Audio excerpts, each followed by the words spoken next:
అంతేనా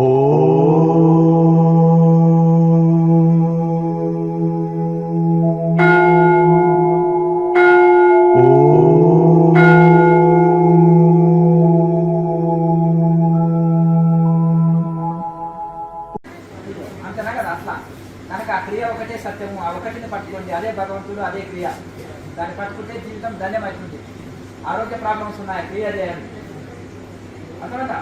మనశ్శాంతి లేదా క్రియ చేయండి, మోక్షం కావాలన్నా క్రియ చేయండి, సంకల్ప శక్తి పెరగాలన్నా క్రియ చేయండి, అనుకున్నది సాధించాలన్నా క్రియ చేయండి. వివేకానంద స్వామి చేసిండు, సాధించిండు, అనుకున్నది సాధించుకున్నాడు. మలయాళ స్వామి చేసిండు, రాయల మాసయ్య చేసిండు, సంసారంలో ఉండి సాధించిండు. ఒక జీవిత ఆత్మకథ గురువులు చేశారు, సంసారంలో ఉండారు, సాధించారు. సప్త ఋషులు చేశారు, సాధించారు. రాముడు కృష్ణుడు చేశారు, సాధించారు. హనుమంతుడు చేశారు, సాధించారు.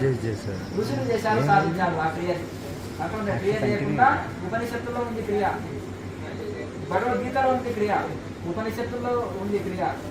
రాముడు చేశాడు క్రియాయోగం, అందుకని హనుమంతుడు చెప్పాడు రామాంజనేయ సంవాదం గురించి చదవండి. కృష్ణుడు చేశాడు క్రియ, అర్జునుడిని చెప్పాడు. ఋషులు చేశారు, అందుకని సాధించారు. కనుక క్రియ చేస్తే క్రియలో సమస్తం ఉంది. క్రియ చేస్తే సాధించలేంది లేదు. కుంటోడు పర్వతాలు ఎక్కుతాడు, మూగోడు వేదాలు పలుకుతాడు, అన్ని సాధించుకోవచ్చు.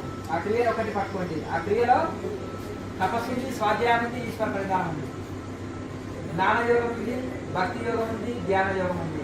అన్ని యోగాలను కలిపితేనే క్రియ. అందుకని ఆ క్రియ ఒకటి పట్టుకోండి. నిష్క్రియ స్థితిలో ఉంటారు, మీ జీవితం ధన్యమవుతుంది. మంచిది.